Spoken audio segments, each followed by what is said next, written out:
Thank you for listening to this Crew Network production. You can now listen to all the Crew Network podcasts on thecrewnetwork.net.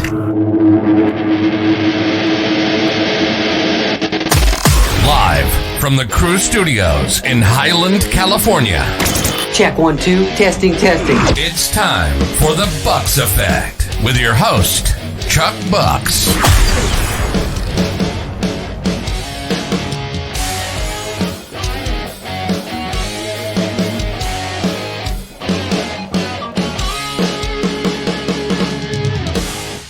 What's going on, ladies and gentlemen? This is the Bucks Effect, and I am Mr. Chuck Bucks. And guys, this is the first official episode of the Bucks Effect. You might know us from such shows as the Booze and the Dudes podcast, but we had to say goodbye to that podcast. I'm joined. It was a piece of shit. I am joined here with my buddy, Mr. Dick Power. Hey. The official Dick Power, and he is here. He does have his own podcast. It's called the Dick Power Hour. And tell us a little bit about it, man. Hey, look, I talk about whatever topics that people want to get off their chest, but I want to talk about them in more detail. I don't want to write people off, So tonight's topic, I think it's going to be fun for all of us, but that's later. That is later. Catch up. You guys can now, Dick Power and all our shows are actually on Apple. And also the crewnetwork.net. You can check out all our stuff right through the crewnetwork.net and all our YouTubes. We're on social media. Check out the Bucks Effect on TikTok. Thousands and thousands of downloads. Check out the Bucks Effect on Instagram too. Funny shit. Good shit. All the good shit. But I do want to bring up, we did talk to the creative team, which consists of two guys named Ron and Cole. Ron and Cole, we know from back in the days, we used to wrestle with them. A little small promotion in my backyard was called IEW. And we through the wrestling connections, we met with these guys. And if you know, a lot of these guys have to do with, have a small part into playing what's good with wrestling today. A lot of these guys now on TV started in a backyard, and they started in the Inland Empire, believe it or not. So you know what? We did talk to them. Ron and Cole was a great podcast. We talked a little bit about the Wrestlemania. What you think about the Wrestlemania? I had my problems. I'm sure a lot of fans did, but let's be honest, getting over a 2-year lockdown for whatever reason, whether you agree with it or don't, it's fun to get out, especially if you're a wrestling fan. So you got to think wrestling fans ate this shit up. There was a lot of fanfare. If you're a kid and if you're an adult taking a kid, it had to be that much more fun for you to see that magic in a kid's eyes. Yeah. But there's a lot of good guys. There's a lot of bad guys. So I'm as a kid who grew up in that, I feel kind of torn because we used to be wait all year for this WrestleMania. It was the event. It was the best of the best. And we're like, oh, man, that's our guy. Taker versus Michaels, Triple H versus Taker, whatever it was, right? Yeah. And now it's 20 different headliners. They all got crazy moves. They're all badass. Everyone's a superhero. Everyone's a supervillain. It kind of takes the magic out of it. But then again, I'm an adult. Right. Everybody talks a little bit. Right. Everyone talks a little different. We don't know what was going through our parents' head when we were kids, but it was magical to us, and it might be magical to kids nowadays. We don't know, but we talk a little bit about that. We also talk about the back in the wrestling days, and the guy Cole that is on this show that we're interviewing had a promotion back in the days, which, like I said, had a lot of a few wrestlers in and out of his house. It was almost like the Heart Dungeon. It was our version. It was like an IE dungeon. You're right. It was the IE dungeon. That's kind of where a lot of the indie talent, especially in the AEW, that a lot of those people, and NXT. So we talk a little bit about that. Great interview. And like I said, this is the first episode of the Bucks Effect. Next week we should have some other videos, and we do have some upcoming guests. We also have Andrew Allman from the podcastguest.com coming up, and he's going to talk about how to get a guest on your podcast. If you have a podcast already, how to get a guest on your podcast, and we're going to tell you a little bit how to start a successful podcast. and how to get more people to listen to your podcast. And like I said, there's a whole lot of questions. I know when you start these things, a lot of people have podcasts. We've been doing it for 4 years. Yep. And this is obviously a different name and a little bit different format, but I like it better already, to be honest with you. Hey, we're not talking over each other, and it's been good so far. So I can tell you it's going to be a lot more successful as far as what we do moving forward. You guys are going to like a lot of the programs we throw out, and they're all going to be a little bit different. There's going to be a lot of nudes. And a whole lot of nudes and a whole lot of drinking. So with that, let's go with the creative team. All right, ladies and gentlemen, our next guest is someone that we used to wrestle with in the past when many moons ago, we did wrestle as kids. And this guy had the greatest ring in the Inland Empire at the time.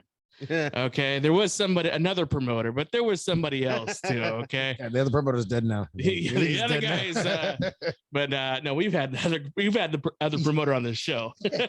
Oh, that one. No, so we did wrestle in the past, and there's even people that came from that promotion that are in the WWE today, and in the big promotions that we knew from the past. And these two guys are actually wrestlers. I don't think they're still wrestling today, but maybe talent, but they're real talent. Let's give it up for the Creative Team Podcast, Cole and Ron. What's going on, guys? Gentlemen, my gosh, it's so nice to see your beautiful faces, like Chuck, Joe, Richard. I mean, what a past we've had, right? Before we were coming on, I was starting to reminisce of a lot of the IEW events, and those are some fun times. An absolute blast. Dude, the Inland Empire Wrestling. So back in the days, guys, we used to wrestle in it pretty much like a lot of backyard shows. We did a few shows like at malls and stuff, but we had this promotion called Inland Empire Wrestling. And Ron was already established guy. So Ron was main eventing against like our main eventer at the time. I think his name was Tommy Burglar, Schmitty Arbuckle. That's his name. Anyways, Schmitty wrestled Ron, and Ron came in like the coolest lifted truck. Oh, that was the coolest entrance we ever had. Badass entrance that we've ever had. Yeah. It was like roaring from down the street. You're like, oh shit. Also too, Cole had a lot of his family members to wrestle at that exact show and show up and give us an audience. And was great. It was fantastic. We had a lot of fun. No drama, just all wrestling. And when it becomes, when it's something like that, it's fucking awesome. Yeah. You guys remember? Well, it's great because I mean, I'll let Cole jump in too, because he really kind of like as far as my community of friends, revolutionized like backyard wrestling. This was back when it was taboo. Now it's on every single platform in WWE. Like everyone's backstory is the backyard, and it's just accepted now. But I felt like we were on that cusp of, just because your ring is located in the backyard, you're automatically yard tards, or however they called us. It was location. Yeah, if you said that you wrestled in the backyard, it was like you were a pariah. Like people were like, oh, what a fucking loser. Like it was that thing. It was like, don't mention it. 100%. So Cole, let's give it up for Cole, because Cole he was one of the main guys that put on shows, and like I said, it was taboo back in the days. So what's going on, Cole? Oh, not much. Yeah, it was great. We had a lot of fun. I think one of the things that right from the start, when we were in the backyard, I wanted to make sure that we had like real professionals involved. And from very early on, a guy, Bill Anderson, was coming over to my house and kind of supervising and keeping an eye on us. And, Bill Anderson was a wrestler from the 70s, and he wrestled for WWF and AWA and Mexico and Japan. He was all over, and he trained the Ultimate Warrior and Sting. That was kind of his big claim to fame. He's also the reason that we have Jesse Hernandez. So I'm not sure if we like Bill that much, but I mean, go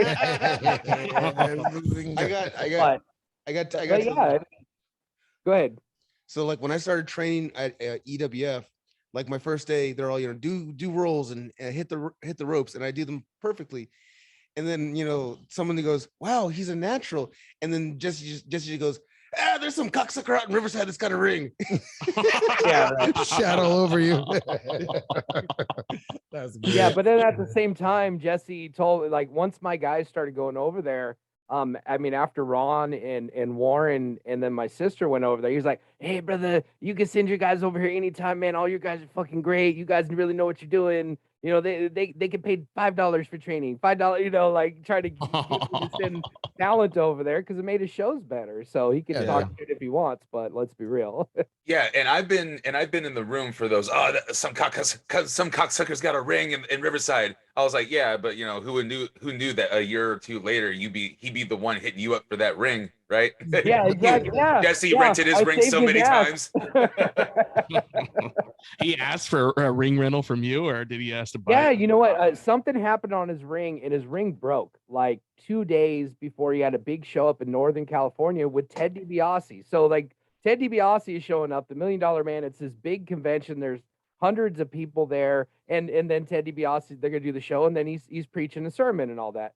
And Jesse calls me up like 2 days before. She was like, "Brother, I need a ring. Like, you know, can I rent yours?" And I was like, "Sure." We didn't even discuss price. He showed up, gave me $400 on the spot, loaded up my ring, and I saved his ass. And so me and Jesse have always had a good business relationship, you know, and we've always been good together. But yeah, I know how Jesse is to most people. So he's a very territorial person, I think. oh yeah, for sure. I mean, were you guys around for like all that UWW nonsense and A little. 'cause when him and Bill Anderson split up, he purposely moved just past the San Bernardino County line, like literally 500 feet past the San Bernardino County line, because Jesse has connections everywhere in San Bernardino County. Yeah. And But his guys would call and report. I was like, "Oh, there's guys drinking in the parking lot and they're just pissing all over the building." And the landlord finally got tired of all the phone calls, and so they got shut down. So No, you're right. That's what happened. I mean, I remember back in the days, obviously, a lot of people that don't know in the business of indie wrestling, even backyard wrestling, there's a lot of drama. And there was a lot of like, it's not, I guess there is territories, I mean, essentially, in like smaller promotions, but there would be stuff like that. Like people would call in, like, "Oh, they don't have insurance, shut them down. They don't have, this stuff, shut that promotion down." Yeah. What? Shut up. But they would do that. They would always attack each other. Yeah, I mean, you came across that a few times, Cole? Oh yeah. I mean, I was at an EWF show one time where there was someone came down. I think it was the opening match. It was like a triple threat. I think Ron was there for this one. Oh, I think I know where you're going. Was it Thundercloud? Yeah. The wrestler. Thunderwolf. And then I reincarnated. Yeah, Thunderwolf. Yeah, Thunderwolf. Well, he was Thundercloud. I was there for his first few matches. So he was Thundercloud, and then he was Thunderwolf. And so he showed up. He didn't have a bag or any of that nonsense. What? You got drink. Damn it. No, yeah. Before you get to into the story, Cole, I was just about to bring up like the only bit of advice that Cole gave us that we never took was don't get involved with Joe Cantrell. Oh my God! Bring that. That was who I was referring to when you said, and I said that. Oh, I think he's dead. It wasn't Jesse. It was fucking that guy. I don't want to talk about that guy. He who not be mentioned. Yeah, he doesn't even deserve a fucking clout, man. Fuck no, he doesn't. I thought his name was Cunt. Fuck him. Yeah, but I talked to that guy on the phone one time because I don't know who gave him my contact info, but I had one conversation with him ever, and we're on the phone and he's talking about, "Oh yeah, brother, we can go find a venue." And then he's telling me like, "Yeah, you got to get these guys and then you got to trick them." And I'm like, whoa, right there. That's it. I'm not tricking. Yeah, I'm not trying to trick this venue into paying me a lot of money so that I can never go back there again. Why would I want to run a building one time, make a couple $100 and then never be able to go back? Like, what a piece of shit that guy. Yeah. Oh man. Amen. That guy is a piece of shit. Did you see he was on Tosh.0? Oh no. He had a web redemption. Dude, he had a web redemption. He was banned. You guys from will Walmart fucking love it. If you haven't seen it, you're a fuck. Look up Joe Cantrell banned from Walmart and it's on Tosh. Just joking. It'll fucking make your week. I swear to God, It is so damn funny. He's so full of shit. He gets on the news. He's like, yeah, my kids saw me crying because I was banned from Walmart. I go there every day. And I'm like, you're so full of shit. He cried because Walmart told him nope. Yeah, he probably told them that the WWE logo that's tattooed on his arm stood for Walmart. Oh yeah. Oh my God, dude. Biggest mark out ever. Oh yeah. He's got like Vince's dick imprinted on his back. Did you know that guy stole my wallet? Oh no. He stole a lot of people's wallets. I know, no, like legit. I had left my wallet out at his office, and then suddenly it disappears. And I'm like, dude, did you fuck with me? Did you check my wallet? He's all, no, dude, I didn't. And then the very next day, it's in the one place that I looked 1,000 times with the money missing, but there's only like $2 in there. So I'm like, congratulations, you stole a wallet for $2, you piece of shit. We gave that guy enough clout. Let's move on. I was gonna say this is the most press he's ever gotten. Yeah, dude. He's still trying to relive the Tosh days. I like the Funko Pops behind your back. Oh, I love the Oh, thank you. Fuck yeah, dude. Thank you. It's the only pops I get nowadays. I see what you did there. I recently bought the Super Shredder and the He-Man. Oh, I fucking love them. Oh. Yeah, I've been like making deals with myself because I told myself I'll only start collecting wrestling because they make everything. So now I'm trying to make deals with myself. It's like, well, now I got to get Peacemaker because that is John Cena. I got to get Super Shredder because that is Kevin Nash. Yep. That is true. Hey, so you got it's been probably a minute. I have not seen any posts of you guys wrestling. You guys still wrestling? Or are you officially retired? I mean, is anybody retired nowadays? But no. I have like had my last match. It was in 2017. It was fun. It was good times. Cole always has. I always feel like he has that itch in the background. I feel like he can wrestle at any moment. But that's really for anybody. You know, all five of us. If we get a call, I'm sure we'll get in the ring. But I mean. It's just not on my to-do list. It's not on my to-do list right now. Right. No. Right. Yeah, I mean, I'm accepting bookings. If someone calls me, someone want to wrestle, I'll show You're up that tomorrow. guy from Beyond the Mat. You know, Yeah, nobody knows who I am. So if Flair's like, well, just one more match, it's got to be with you, Cole. Come on. Oh yeah, if I should work with the Nature Boy, absolutely. I'll be like, No, I'm just Iron Man. I'm just kind of Figure 4, brother. I'm just holding out for when the Bucks finally just kind of leave AEW and go back and do HRW. Then I'll just wait for that phone call. There you go. Dude, I remember. Go back to the skating rink. I remember the skating ring. I remember Christopher Daniels Diablo. I think it was one of the Cutler brothers. And that was a good promo. And I seen the wrestling in that. I mean, it was incredible. I remember telling DK here. I said, man, they're fucking good. He's all, nah, man, they're pieces of shit backyarders. I was like, dude, we're pieces of shit backyarders. Dude, that show was fucking incredible. But that wasn't the only incredible show. I mean, Cole put on a fucking good show too, like he mentioned. That's what I'm saying. Like I said, backyard wrestling. I think it's important that like people clear the air with certain backyard wrestling. When you hear the name backyard wrestling, people don't usually think about what we did or what Cole did. Or HRW, like that. Those are some quality shows. Just like you said in the beginning of the program, Ron said that it was like taboo to be a backyard wrestler, but now all the backyard wrestlers are like the wrestlers of today that are doing well, that are making money. And you're right. I mean, like the Bucks were local. And obviously, do you want me to mention your sister, Cole? Yeah. Oh, my sister, Candice LeRae, absolutely. Candice LeRae is my brother-in-law, Johnny Gargano, absolutely. Yeah, so I mean, like I said, every time at Cole's house was like a royalty of wrestlers. Like all the top indie wrestlers would always be at Cole's house. He would always get a phone call from a random big wrestler. I've actually made this comparison quite a few times on our own show. I kind of like look back and call his house as it's basically the dungeon. It's just a who's who of like indie guys that are famous now, just passing through there. Like he had Eddie Kingston in there, he had Claudio in there, Chris Sabin came through there. Who else? Called Chris Hero. Chris Hero. And I got to roll around in the ring with most of those guys. Like Sabin blew me up like nobody's business. I'll tell you right now, and this is back when we were training 3 days a week still, and I could go for the most part, but I did just like 5 minutes of chain wrestling with Sabin. He blew me up like a motherfucker. That dude could go. So I love chain wrestling. Did I ever tell you the story that I accidentally called a bunch of Australian kids the N-word? wow. Their version of the N-word. Yeah, their version of the N-word in a wrestling match. What was their version of the N-word? Yeah, what is it? Okay, because I'm gonna beep it out. Okay, this is the Bucks effect. Don't worry. It's actually not a beep worthy word.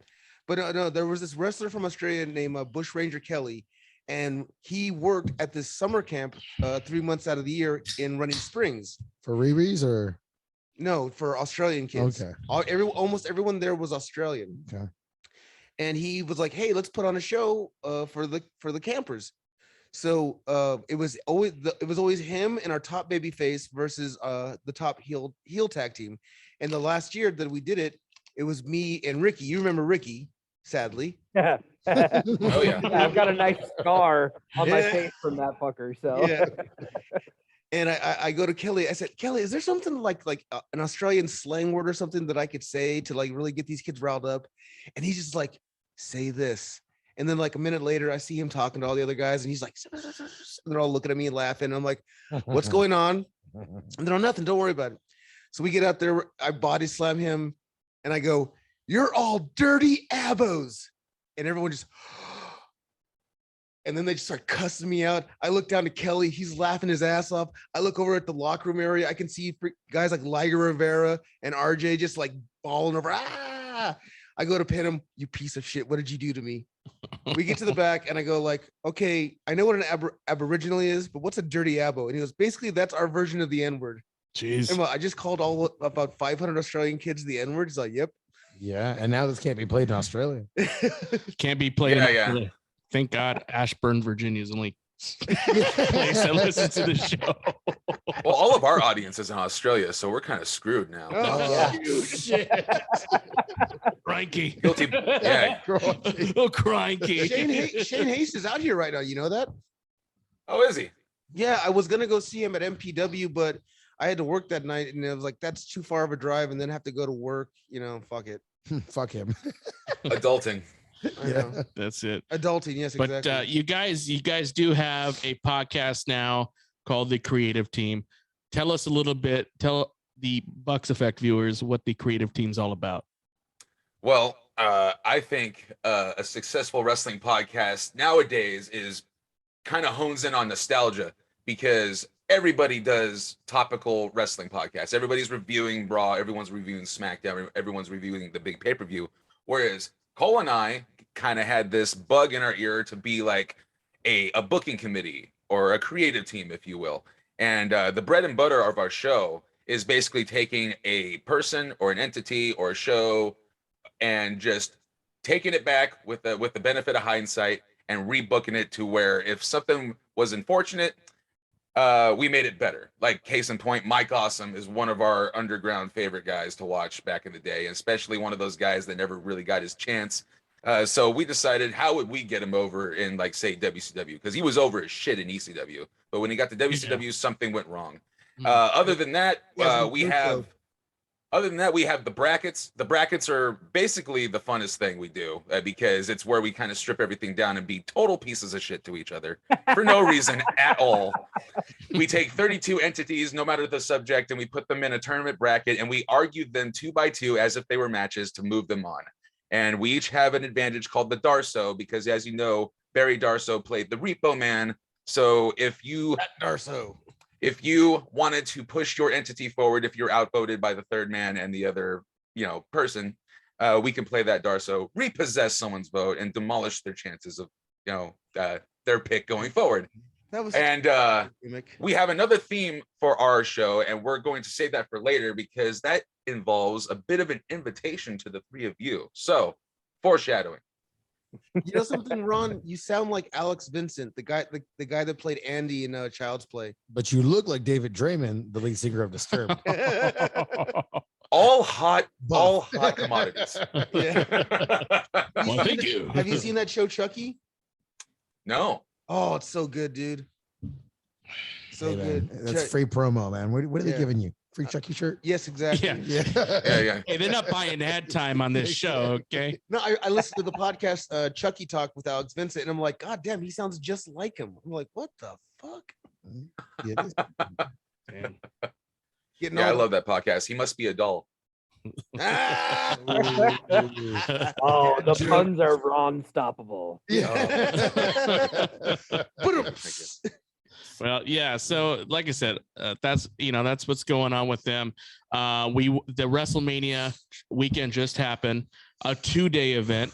That bastard Vince McMahon, dude, he double fucking cashed in WrestleMania, made it a 2-day event. You had to buy 2 tickets to be there that weekend. Most people that were there that weekend bought 2 tickets. Was there like a what is fan your signing guys before then? What was your guys' thoughts on that? And what was your thoughts on the fan access? Pretty much nickel and dime everybody for every exhibit. I'll let you take this one first, Cole. Well, yeah, that's something we've talked about quite a lot and debated whether or not the 2-day event, whether or not we like it. And we're kind of in agreement that we don't need to have 783 matches on WrestleMania weekend, period. Yeah.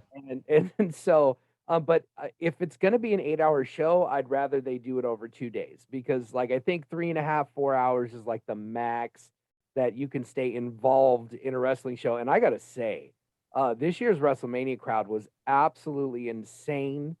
This is the first time in a long time it really felt almost like the 90s or even the 80s, where the fans were just into every single thing, every single angle.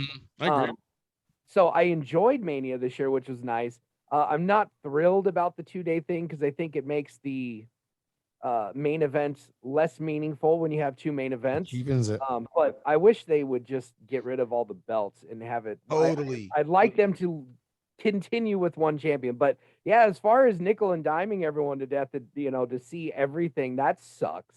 Like, you should just, if you get an all access pass, you should be able to see everything. You shouldn't have to pay to get in the door and then pay to do everything else. That's kind of bullshit. Isn't that one guy? Is it Nick Khan? Mm-hmm. Yes. Yeah, I heard that Nick Khan was the one that had that idea. Like, yeah, pay to get in and then pay to do stuff. That's CON. Yeah, but I totally agree with the whole like having. I don't mind if they have 2 shows, because they unfortunately have 2 champions, and they've diluted those titles so much over the years. It's so fucking pointless. Somebody was asking me, like, who's the real heavyweight champion? I said, whoever is the NWA champion. It's like, what about WWE? What about them? They've diluted their title, separated their title so many fucking times. It's pointless. Yeah, but see, I have a problem with the NWA take, because the NWA champion died back in '93 when Rick Rude was the champion, and then WCW absorbed that title, and the NWA just pretended that it didn't happen, and then didn't exist again until like 2001 with TNA. So the NWA championship means jack shit to me, especially since it's the 7th best wrestling show out there right now. Yeah, and then you gotta also factor in, I've made this joke, and this is probably true, but you gotta get into Vince McMahon's brain. It's as simple as this: like, well, there's a world champion, but I have a champion of the universe. What's bigger than the world? There's so many worlds in a universe. But that belt is ugly looking. Yeah, but it represents the universe, Joe. He's like, I need a galactic champion. Joe, you're not thinking. Milky Way champion. Where's my multiverse? All right, well, let's champion? stick to it. Ron, what's your thoughts on the 2-day event? Is that a good idea? Dump it or keep with it? For a business standpoint, I understand it. For a convenience standpoint, if you don't want to consume an 8-hour WrestleMania and you want to split it into 2 days, I understand that too. But I have a hot take on the subject, and it's not very nice, but I miss the days where WrestleMania was 3 hours and all the best in the roster got on that show.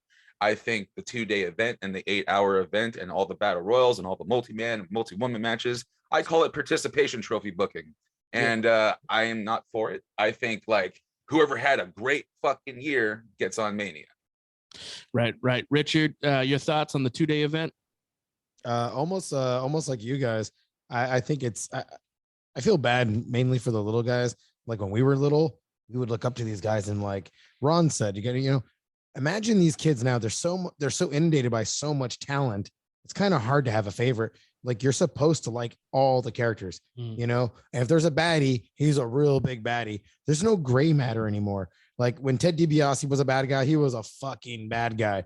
Rick Rude was a bad guy. Rick the Monomoth, like these people exuded like evil, bad, like it's it's part of the show. Right. The good guys they went over like a motherfucker. Hogan, Well, Tell us what to do with our lives. Yeah, and they've completely reinvented the baby face and made and done it ad nauseum. Like everybody is a kid that's just happy to be there and fulfilling their dreams. What happened to like the Ricky Steamboats and the freaking Ricky Mortons? Just badasses that overcome shit. Not I'm happy to be here. This is my dream. I'm just not about that. I was about it for a couple people, and then like it got stale. Like not everyone should be living a dream, because it makes them too human to us. And I think I miss being able to suspend disbelief and put these people on a pedestal. Absolutely. Yeah, Euros. I was taught, if you're a wrestler, you're up here. The fans are down here. Never lower yourself to being just a guy. You have to be a superhero or supervillain. There you have it. But here I'm going to close with this. I do, as a business sense and as a businessman, I think a 2-day event is awesome that they're doing it that way, because one, that Wrestlemania entrance takes a lot of money to actually create. Okay, that's one thing. Two, that crowd, okay, that crowd is, that's a huge crowd, and when you could sell double the tickets, and not necessarily just a Raw the next day, because they're gonna get that no matter what.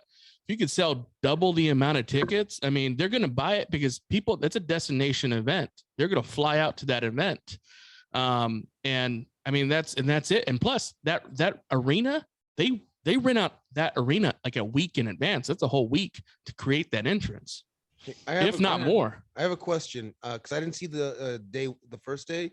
Who won the Andre the Giant Battle Royal this year? You would have to tune into SmackDown in order to see that, actually. Yeah, exactly. Oh fuck! And it was Madcap Moss. Who the fuck is that? Exactly. Yep. Is that? I don't even know. That's that other guy, Boggs' buddy, right? I'm not too sure. I'm a little cranky that they changed Walter's name to like Gunther. Is it Gunther now? That's his name. But now he's jacked. Yes. Gunther Stark, a legit U-boat captain for the Nazi army.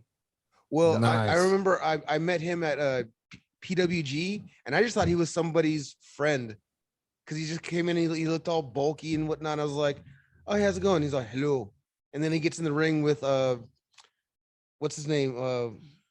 Timothy Thatcher, and they had ring comp, and I was like, oh shit, this guy can go. And then he gets signed to NXT, and I go to MPW, and Luchasaurus is there, and he's all, you like Walter? That guy's so slow. And I'm like, Gunther, this is so terrible. I heard about Have you seen Luchasaurus throw a kick ever? I have.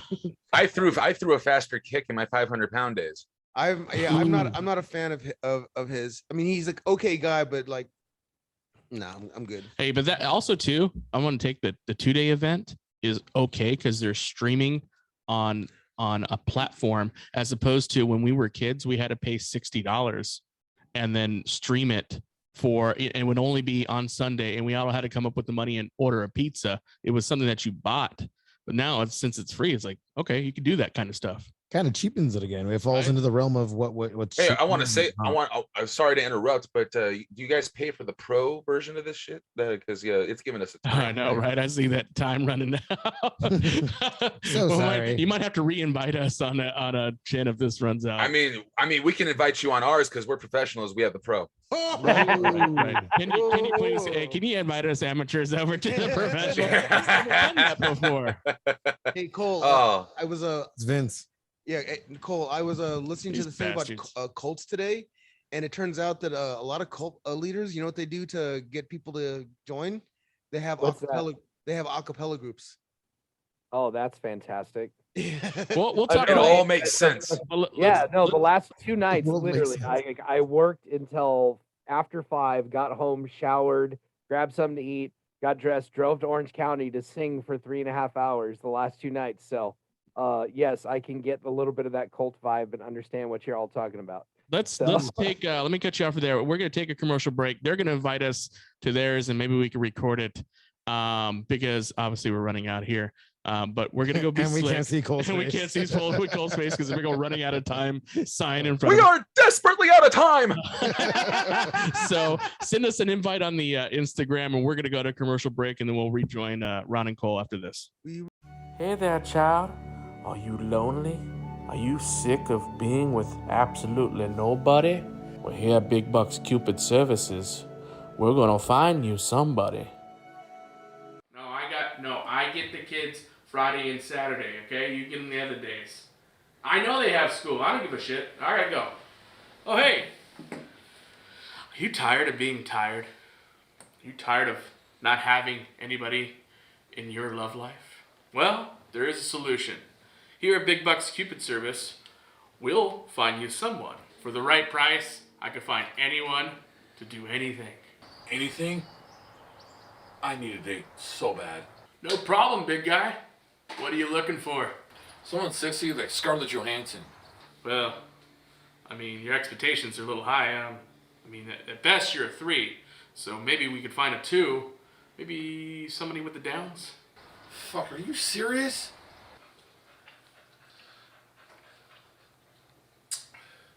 But I only have $10.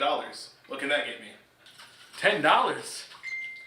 $10 will get you a blowjob. Hey, bitch!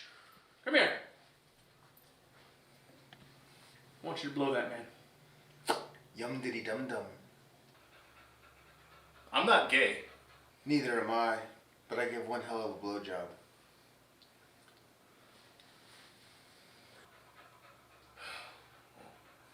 Desperate times call for desperate measures.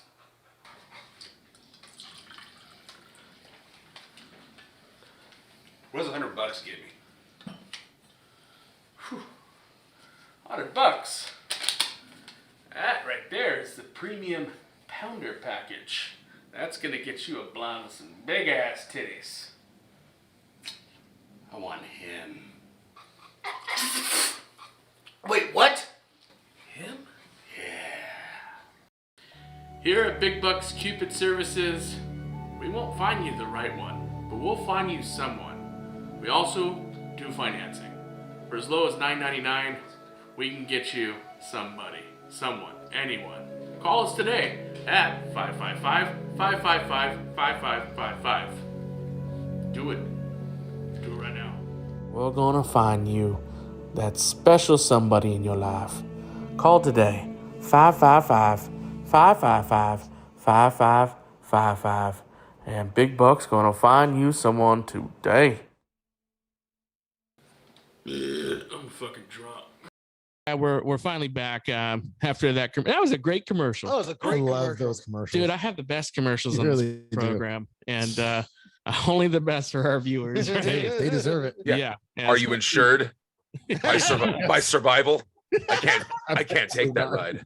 Absolutely not. They don't advertise on the show. There's on TikTok. What's the commercial that lives in your head rent free? Stefan, Jack, Stefan. Jack Stefanski. You're killing me, Larry. Larry H. Parker got me 2.1 million. Yeah, it just got more ghetto too as time went on. We'll fight for you. Yeah, Larry H. Parker looked older and more haggard, like someone needed to fight for him. That's it. How did we get here? I don't know. So Jets, WrestleMania. WrestleMania night 1. Stone Cold at the end did come back and actually wrestle a match. Your thoughts? Man, we're going straight there too. I mean, what can you say? Like I posted immediately. I'm 12 years old again. It was perfect. Man. It was absolutely perfect. Like, you know, I got a little scared when he started throwing the mud hole stomps. Just a little bit. Oh, me too. But yeah, it was real slow. Is it Did just you me? see that? But Yeah. like looks wise, he looks the same. Like he That's hasn't. take it from me. Going bald at 16, you look 30 forever. Take it from me. That he's had the benefit of being bald like since the 80s. Yeah. Well, no, because he was Stunning Steve with that sweet ass hair in the 90s. It's true. Yeah. Blondes. Yes. No, that's it. You're right. Because the stomp in the mud hole, he was really slow. And he was almost like Bret Hart delivering that sharpshooter to Vince McMahon when he came back for WrestleMania 26. I was like, oh, cringy. Like, I can't watch any more of this shit. Not Bret, right? But he started picking it up. He was joking with us. The only thing I don't like is when he took that back bump, the unnecessary back bump onto the concrete. Yeah. I was like, Stone Cold, what are you doing, dude? I gasped don't need to do so that. hard. Yeah.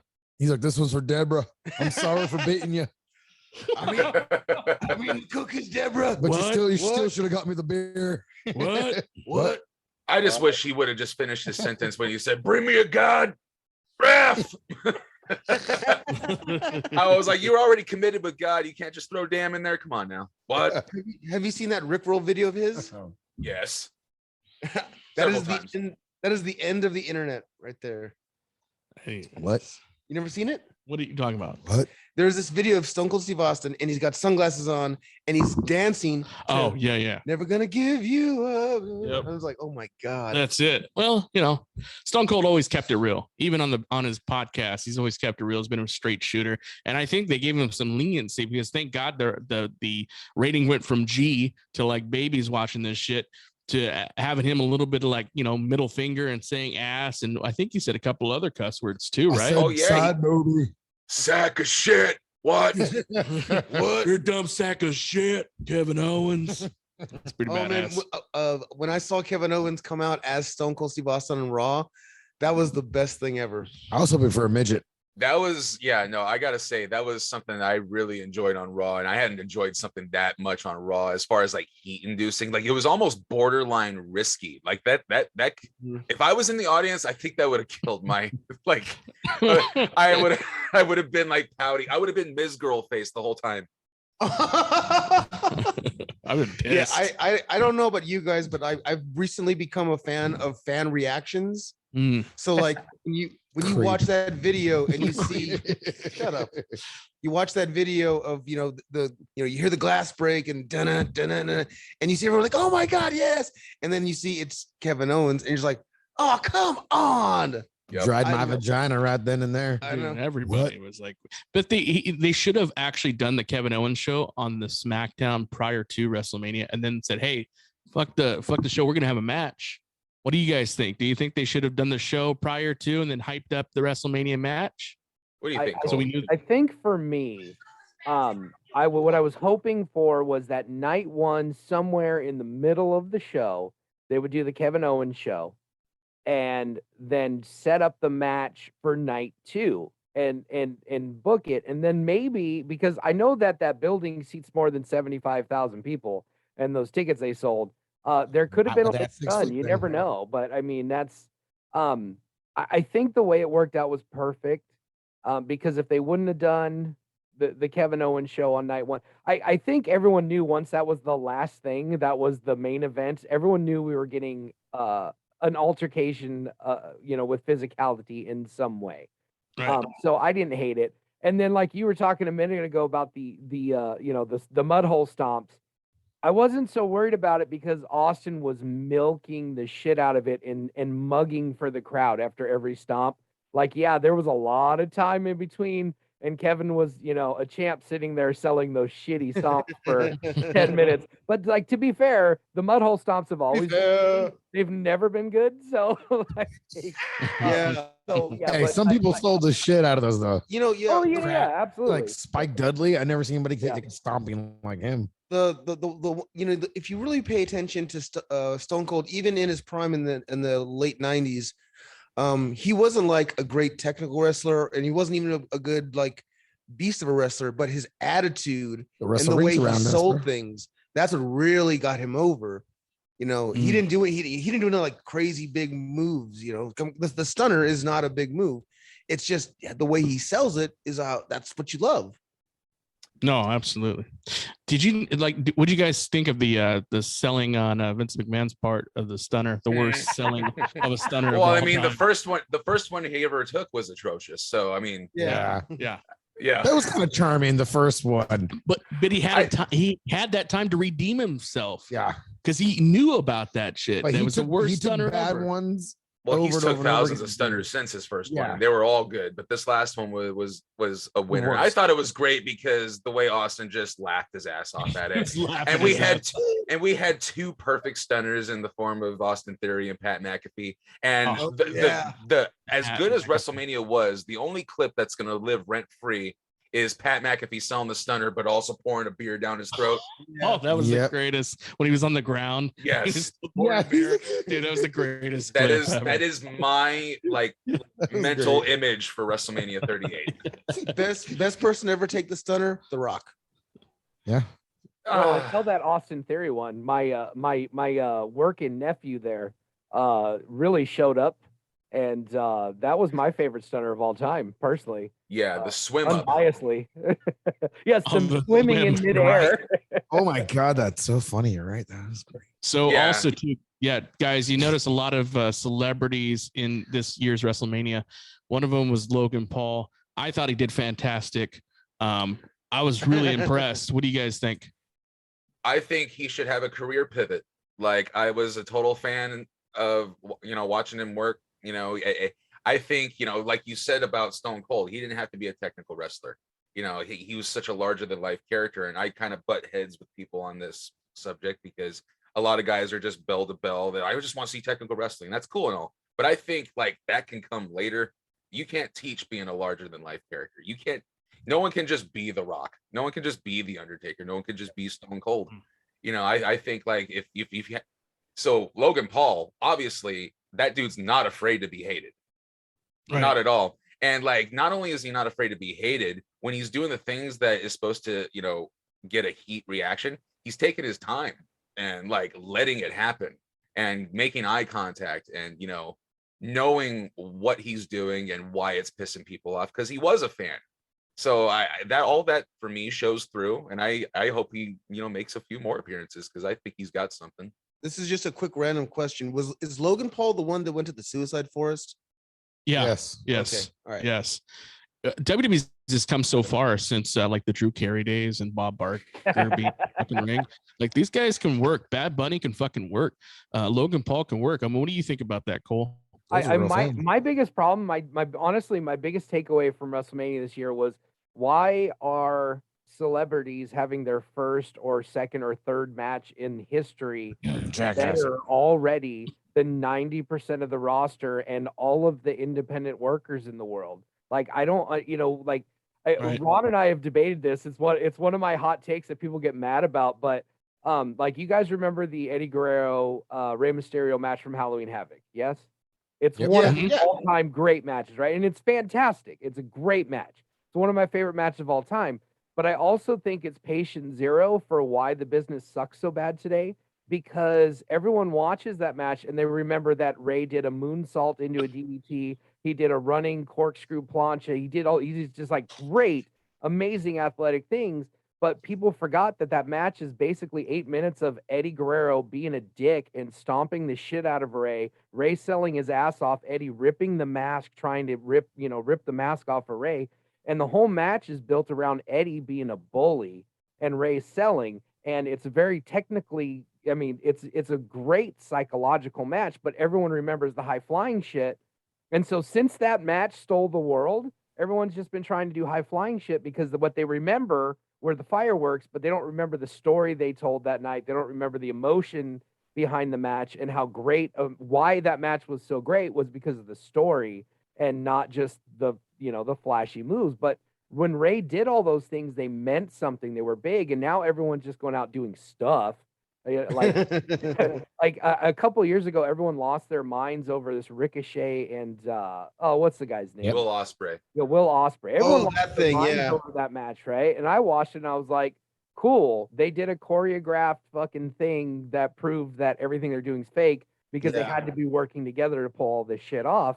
And then we all watched WrestleMania right now. And yeah, Austin wasn't his old self, but he stole the fucking show going out there with punches, kicks, stomps, Hot dog. and, taking a suplex on the concrete like a dumbass. But I mean, story is always going to win out at the end of the day. I think that's why I'll put my brother-in-law, Johnny Gargano, over here for a second. A couple years ago, him and Tommaso Ciampa were all the rage and all the talk, but it had nothing. I mean, the matches were phenomenal, but it was all about the story they told and the build-up. And they had some accidents work in their favor where Tommaso blew out his knee in their final tag team title match. And then when he turned on Johnny after it, Tommaso was gone. So it just had to sit there and linger for a while. And then that story of Tommaso being a shit heel where he was even a heel on social media. He wouldn't talk to people and he didn't have music. And it captivated the world because of the story. Like we talk about it all the time. Our favorite match, Ron, I know you'll agree, is the Iron Man match at WrestleMania 12, but it's because of the boyhood dream comes alive and all that stuff. So Cole and I have actually, when I worked over at Captain Jack's, I don't know if you know, I don't work there anymore. I heard. What? Yeah. No, 10% off. No more. But but like he and I would talk about how like I like Gargano and I think he's a great worker. Way to go. I like Gargano. I think he's a great worker. Of course, we both agree that Jim Cornette is way too harsh on Gargano. No, there can never ever be a perfect wrestler. But I mean, fuck. What does this motherfucker got to do? Hulk Hogan. Just kidding, guys. Don't lynch me. Come on, fucking around. I wanted to say this real quick because we were talking about celebrities at WrestleMania. Cincinnati Red. One day he and I are chilling, and it was the year that Snooki wrestled with what's his name, Jim Morrison. Yeah. And Red goes to me. He goes, Joe, doesn't matter how much you train, doesn't matter how good you get. Snooki was in WrestleMania, and you never will be. Yes. But that's the thing, dude. WWE needs that. Like WWE needs to have. You know why? My son's 13. Doesn't really watch wrestling much. Okay, ever since he's seen Logan Paul on WrestleMania this past weekend. Okay, he's been playing wrestling games every day. It brought him back to wrestling. And I said this years ago. I mean, obviously, you guys know too. It's just you have to have WWE is ahead of the game when it comes to marketing to the future generation, and you have to do that in order to keep your product alive. I remember they used to fly the red plane over Cole's backyard. Record all the fucking wrestling moves, dude. They're there. People said we were crazy, but like a day later, it would be on Raw. Seriously, there's a bunch of alphas that work for these fucking people, dude. Yeah, WWE is full of alphas. Well, here's what I think is it. What's an alpha? I know, right? Fucking top of the line. Nobody here. It's grade A, B. Think about this. Vince McMahon markets to children. Okay, so I don't like now those. You want the ticket for the kid, but who's gonna take the kid? Mom and dad. You. So now you have 3 tickets you're buying because one person wanted to go. But that's always it. But they like I said, they bent the rules a little bit. They said, hey, listen, we want to appeal to our actual main crowd, which is us, our generation. And please don't leave. And that's it, dude. They're like, listen, we're not gonna go completely G this time. We're going to kind of we're going to bend the rules a little bit. We're going to have Stone Cold cuss a little bit. Like, hell yeah, we want that. Like, this is not a complete baby product. There still is violence in this product. I mean, you can't make it a G-rated. This is not Teletubbies. The whole point of the product is it comes from a point of vitriol. Hey, man, you stepped on my dog's paw, heard him whimper, and you laughed. You're going to get your ass kicked today. It's like, I'll watch that wrestling thing. I'll watch that match. Just get rid of that fucking 24/7. Everybody needs a character. Everybody needs a character. Conor McGregor is a fucking character. You got to sell the character. You got to sell a character. You can't just do 100 Hurricane Ranas. And it's like, remember like the DDT used to be a move. And then like, dude, that was a finisher. And now everyone busts the DDT. Everyone busts a super kick. What the fuck happened to those being like a finisher? Yeah, times change. I've got a question for our guests. All right. Your favorite wrestling stable and least underrated stable. Well, I'll take this with a little cheap plug because you can go into our archives because we have a bracket for the greatest factions ever. Nice. And that's a special guest, Candice LeRae. I'm still, well, yes, my sister Candice LeRae is on, but I'm still upset about the results. But go ahead. Yes, he is. Yes, we have crowned, the creative team has crowned the New Day as the greatest faction of all the times. So, controversial. Hey, well, remember how Ron mentioned we have this Darso rule, right? Yeah. So, very early on, I'm gonna call that one in right now. He found out basically in the first round that my sister Candice LeRae is not a Ric Flair fan at all in the league.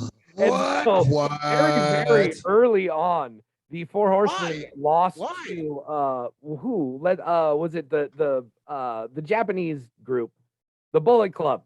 The Bullet Club very early in the bracket took out the Four Horsemen, and there was nothing I could do about it. So I think in our final four there was no DX, there was no NWO, and there was no Four Horsemen. So New Day kind of won by default, but Candace probably voted for New Day because she met New Day and knows all the New Day. She knows those guys, but she made some really good points. When you really think about the New Day, like most factions last for about 3 years tops, maybe. What about Demolition? New Day's been around for what, 10 years now? Yeah. Yeah. No, they've been on. I mean, they're not top guys, but they're like the second tier level guys always, and they're always top 5 in merchandise sales. The kids love them. They're entertaining. They're fun, and they've never really flipped heel. They've never really changed what they were. So Hey, what about they kind of won by default. And plus, they're really the only faction or trio, however you want to look at them, where you feel like they never really went to that well of like, oh, one of us succeeded, let's turn on them. They stuck for that. They stuck together the whole time, and I think that's that's new. All right, okay, so underrated. What's an underrated team? Underrated? Yeah, I don't. Yeah. Go ahead, Cole. Okay, I want to think about it a bit. For me, I think one of the underrated factions is the Dangerous Alliance, because when you're talking about ravishing Rick Rude, stunning Steve Austin, who, hot take, I like stunning Steve more than Stone Cold. You guys were throwing some shade a little bit, but stunning Steve was a fantastic technical wrestler. Even when I was a kid, I still to this day remember the match with Stunning Steve and Ricky the Dragon Steamboat.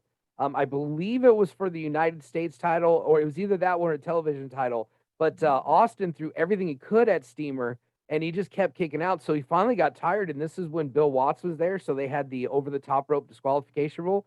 Yeah. So Stunning Steve's just trying to shit can this asshole over the top rope, and Steamer just keeps skinning the cat like, no, bitch, you're not getting disqualified. And then he finally wins the match, and it stuck with me even as a kid, and I just loved Stunning Steve. So also Arn Anderson and Paul Heyman wrapping up the Dangerous Alliance. It's one of those things that WCW dropped the ball on, but it's a super underrated group. It dropped a lot of balls. Well, yeah. But that would be my underrated faction of all time. All right, come on, Ron, give it to me. Yeah, don't come on, Ron. But I was gonna say Dangerous Alliance too, honestly, but I'm glad Cole got his description out there. So the obvious choice, I got to go with the Mexicools, and here's why. That works. Anybody? Mexicools? Hoovy Juice, super crazy, riding to the ring on a Juan Deere lawnmower. If they did that now, it'd fucking be canceled all over. Yes. He's crazy. He's super. Do you guys think that was Vince's idea? He's like, wait a minute, 3 Mexicans. Why are they not on lawnmowers? They're like, no, Vince. We're gonna put them on lawnmowers. We got lawnmowers in the back. Don't worry about it. But they could also wrestle. But these are decorated Latino performers. Yes, perform on the grass. We have them cut our grass. Me and Sassy here had this constant joke about how Sheamus got his first title win. Just like Triple H is getting high with Vince. Just, I got all these damn glow sticks. I got to get rid of them somehow. Vince, give me Shawn Michaels and I'll get rid of them. Yeah. You're high, Hunter. Yeah. If I get rid of all these fucking glow sticks, you got to make that guy the champion. And it's just Sheamus working out in the background. Yes. He's like, hey.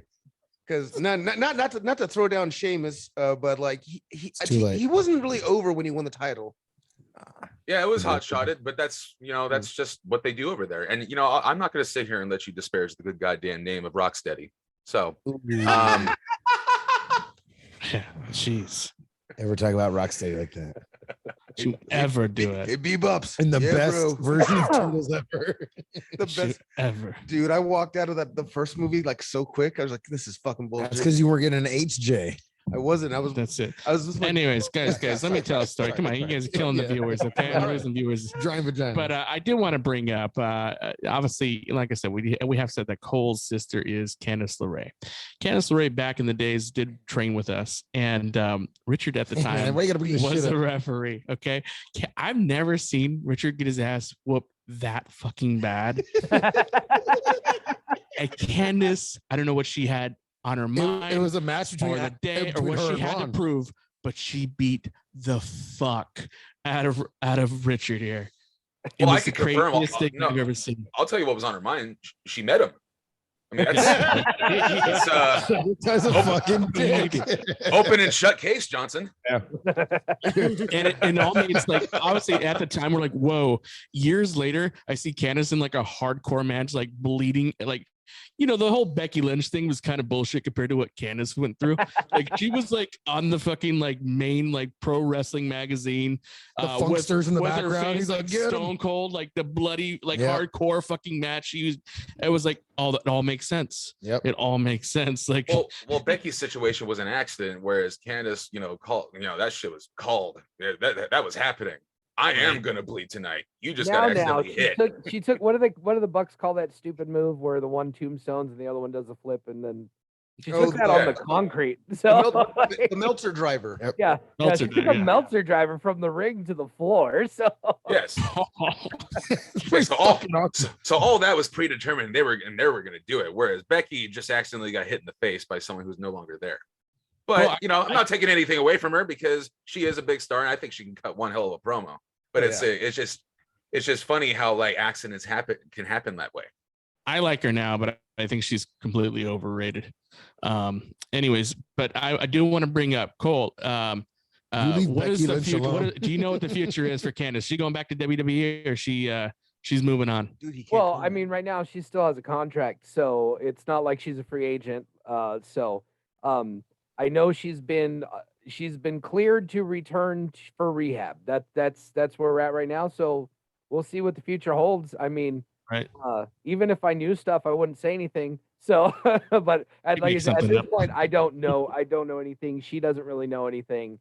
Right. She's coming back as Megatron. Yeah, I mean, she just had a baby, so it's not like yes, that is true. But so we'll see what the future holds. I know right now they're both enjoying being parents and getting to spend time, at home with the child, because once they do get back to wrestling, they're gonna have to leave home and they're gonna have to be away and they're gonna have to try to balance that and all that. So that's a big deal. So right now they're enjoying life. So. Cole, are you able to tell me that story about DX and Candace? Which What are you fucking talking about? I mean, there's so many. The one thing I know is unlike maybe some other people, my sister very professionally handled her situation, and they planned ahead. This wasn't a surprise baby, they planned ahead. So just one thing she told me, and if she hears this, she'll probably kill me, but is that they went in to have this meeting, and who's at DX? Who's the writing team? It's Sean and Hunter and Road Dogg. And so she's just in this meeting with these three guys discussing about, the seance with China. I'm like, she's like, I just realized my Planned Parenthood team is D-Generation X. That's my Planned Parenthood, ladies and gentlemen. So that's fucking great. That's brilliant. That's brilliant. I didn't know Road Dogg. You didn't say Road Dogg. You just told me Sean and Hunter. You didn't know? Sean Hunter and Road Dogg are there for this meeting, and that's the writing team. Like DX is my Planned Parenthood. Yeah, they got rid of everybody. They got rid of Road Dogg. They got rid. Yeah, pretty much everyone's there. I mean, Sean's the only one that's still there. That's all kind of public. Because his lazy eye is hypnotic. Yeah. Can you just imagine like all those four people in a room, and like she makes the announcement and they all giggle and jump up and down like girls. Like, we got 2 words for you, baby shower. It's pretty awesome actually to have DX. The other one that was really cool was when the Way dressed up as all the members of the Clique. They had Razor and Diesel and Sean and Hunter. And then I think the dog had the old Hunter Hearst Helmsley like costume out, and so one of them was X-Pac. And Sean and Hunter are they literally have professional cameramen there taking pictures but Sean and Hunter have their phones out so they could take pictures and text Hall and Nash and be like, hey guys, look at this. That's fucking Let me ask you a question. Hall's passing, did that hit you at all? Because actually it kind of hit me. I mean, it definitely hit me a little bit. It's one of those things where there are certain guys like Scott Hall and Jake Roberts and those guys where we've kind of been expecting that kind of a thing to happen for years. It's unfortunate that it was after he got his shit together and he's been clean for a while, and just to have it be such a freak injury You know, he fell and broke his hip, and the surgery threw a blood clot, and it ended his life. You know, it's unfortunate that he went through all that and finally got through on the other side for something so, you know, just something so stupid to end his life. It's frustrating. He's up there talking to St. Peter. He's like, "Hey, Chico, where am I?" I got one story. Then let's go ahead and go to your You got a lot of stories. Your segment you were going to tell us about. But check this out. You drink too much. Mondo Vega and a certain former WWE wrestler who's now in ROH. I won't say his name. They're at Wrestle Reunion, the last Wrestle Reunion where Jake Roberts retired. It's like midnight. Everybody's fucking drunk. So-and-so and Mondo are in line to use the urinals. And who's in front of them? Larry Zbyszko, Jake Roberts.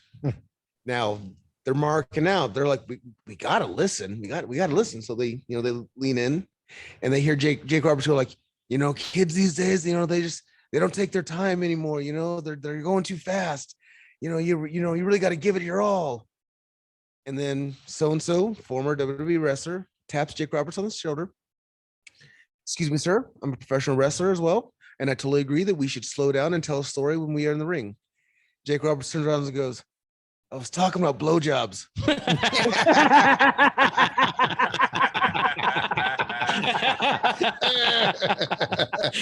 Good old Jake Roberts. Wait. But he said kids these days? Yeah. God damn it, Ron. That was such a good story. You got him. Damn it. Oh, Ron, do you know what my claim to fame is nowadays? Hold on. Okay. Did he really say kids these days? I was told. You know what my claim to fame in EWF is now? Breathing holes in your trunk. Me and Ricky. Stinky britches. Me and Ricky tag team Jake Roberts' daughter. Okay. Like in a match or in a match. Okay, or a chicken on a rotisserie deal. Yeah, rotisserie. Okay. Spit roasted. Okay, so she was wearing the strap on and you were fucking Ricky. Jake was in the corner. Yeah. He's like, you owe me 400 at the end of this. Jake was in the closet. No, it was fucking hilarious. We're like going to town and we can hear Jake Roberts in the next room coughing up a lung. I believe that story. Yeah, that's horrible. I believe it. All right, so hey man, let's tell us this your segment you wanted to tell us about, or do. You really the brackets or whatever. Oh, we're there. Are we still reviewing WrestleMania? Well, we're just about closing this show. Hey, WrestleMania was so good. We can start a new show. I don't know how much time you guys got. We can start a new show. I mean, we're family men. We're about to hit that 8 o'clock mark. I'm sure you're family men as well. But hey, you called it in the ring, kid. I'm gonna just throw out the invite right now. One of the things we like to do on the Creative Team Podcast is to do our fantasy drafts, and that is where Cole and I, we have a show where we draft our rosters depending on whatever the theme is. We'll usually use time periods or women only, something like that. But typically we've been using time periods lately or eras in wrestling. This time, I'll get to the theme later. But what we do is we draft 20 wrestlers or entities. Tag team counts as one. And we have to make an 8-match card out of that roster. And then we present the cards to the 3 judges. That's where you guys come in. Mm-hmm. And so basically 3 against, 2 against 1, unless all 3 of you vote either way. Basically you guys just judge our cards. And it gets real fun. There's a lot more pettiness. There's a lot more arguing. And it's funny because it's not arguing. It's trying to sell the judges. Like we can be going against our beliefs, and all that matters is we're just trying to win the judges over. I could be booking somebody that I just flat out hate. We're American Idol. Yes. Like that time that I buried Scott Hall to try to win a point. Yes. Yeah, buried Scott Hall. Or Cole's a big he backs for Cesaro. Cesaro is one of those guys that never got a break, needs to be top guy, blah blah blah. And I feel the same way too. So when I have him in my main event, Cole goes out of his way to go, now I like Claudio, but he ain't a top guy. I'm like, fuck you. What happened? That's true. So anyway, we cordially invite you to be the judges on our next draft, and the theme is going to be Intercontinental Champions. And the only way for you to get this person on your roster is that they have to have held the Intercontinental title at some point, once, for a day, however long. If they wore that belt, they qualify to be in your roster. And we're going to be cutthroat and draft who we can. All eras are welcome. That's the beauty part, because this championship has survived, and I do say survived nowadays, for a long, long time. And really, the world is our oyster, because we kind of stick to time periods, but now we have the entire just world of Intercontinental Champions at our disposal. And I'm anxious to see like who in the old days in their prime is going to wrestle someone in the 2000s or now in their prime. It's going to be fun, and I'm going to whip Cole's ass. All right, there you go. Let's do this. Oh no, it's not today. It's not today. Oh, for fuck's sake. No. Down the road. We will, for sure. Yes. Hey guys, random yes. question. Wait. Has Logan ever held the No. world title? I mean, the Intercontinental? No. Aside from the world title, he held the tag team title with Edge, and that's about it. So is the Intercontinental title more prestigious than the world title? Well, that's a different show. Let's not. Let's not. Yeah, that's a big rabbit hole to go down. Yeah, yeah. How much time you got? Yeah, exactly. Okay, no, hold on. Does anybody know why they discontinued the Intercontinental title for like a couple of months back in the early 2000s? Remember when Bischoff took over and he unified the hardcore and European, and then he unified the Intercontinental and just fucking disbanded it? Does anybody know? They why he lost did it. They lost it for a while. It was in the back of someone's Remember, truck. they did a battle royal, and either Booker T or Christian won it. Well, quite frankly, they're doing what we were at the top of the show complaining about. They were getting rid of all the titles. There should be just one champion. And I was, I'm for that now. But, they just wanted the one singles title, one tag title, one women's title then. And maybe people got, broken up about it. It's like, I want a title too. And now look what we have now. Just everyone's got a title. You get a title. You get a title. Yeah. One of the rumors swirling around is that Fox, one of the main reasons they invented the Universal title to begin with, is that the Fox executives and the USA executives are being petty, and they don't want to see their wrestlers on the other channel. So they're really holding them to strict, roster splits. So that's why they came up with a second title for this brand split, because they wanted to have a champion on Raw and one on SmackDown. But the actual companies who are paying billions of dollars for these TV rights don't want their people on the other show. God damn it. So like we've been craving like a wrestling war for a while, and the actual wrestling companies aren't at war. It's the fucking networks they're on. Yes. They're doing some Monday Night War shit, and the wrestlers aren't doing it. I had heard that the Fox wanted Bray Wyatt on their network as the Fiend, and that's why they made him the champion. Yeah, I believe it. Yeah, that's it. All right, that's not here or there. All right. Anyways, we're gonna guys. Do you anything you want to plug? Well, friends, I mean, you did bring up Scott Hall. You did bring up Scott Hall, and we have a show coming out next week. Go back in the archives and listen to all of our content. Right now, we have the top 10 greatest promos ever.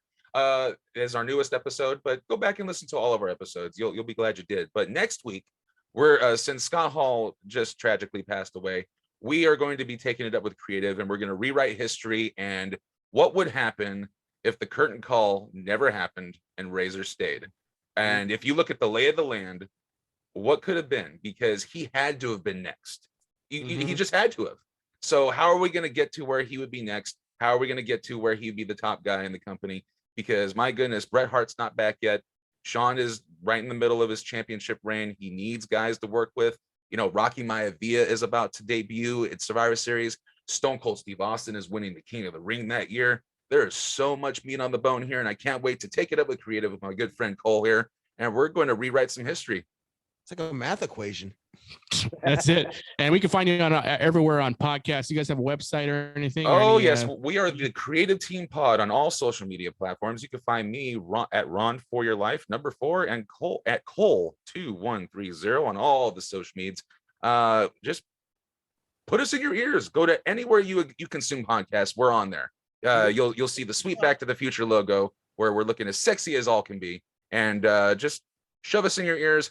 We've been at it for a year. We're coming up on a year next month. It's going to be a big old party. We're going to have a year extravaganza to be continued. We're going to be throwing shit at the wall and see what sticks. It might be a 5-hour show, Cole. What do you think? I always this is the thing I always fight, because I listen to podcasts at work, and so I love the 4 and 5 hour podcast. Jim Cornette is my hero. It gets through almost a whole work day on one of his pods. And Bruce used to be great back in the day, but now you listen to a 90-minute Bruce show and 45 minutes of it is commercials. Because he's got other shit to do. But yeah, I always want to do 3-hour podcasts, and Ron's like, nah, bro, we need that 40-minute commuter. And I agree with him. I like it. Maybe someday we'll be big podcast and hot shit, and we could do a 3-hour episode. So there you have it. Guys, thanks for being on the show. We will take you up on the offer, so let us know the date when you want us on to judge. You want us to judge it, right? Or do you want us to come up with the draft ourselves? Oh, no, you'll be judging. You'll be judging. You'll be telling us how bad we are at booking. You got it. So just send me the invite on that. We will judge those wrestling matches for you. But thanks for being on the show. I'm sure we could have actually probably, got you to talk about more of the stuff we did in the backyard, but that's another show. Yeah. So gladly. Yeah. Thanks guys for being on the show. We really appreciate it. Check them out, the Creative Team Podcast. Anything else, gents? Check out Dick's Power Hour. And then we also have the STD podcast with DK Murphy, and that's some guy. Talked about his STDs. Crewnetwork.net. Check us out. Once again, thank these guys for being on the show. Thank you. Thanks, Mom. Thanks, Jen.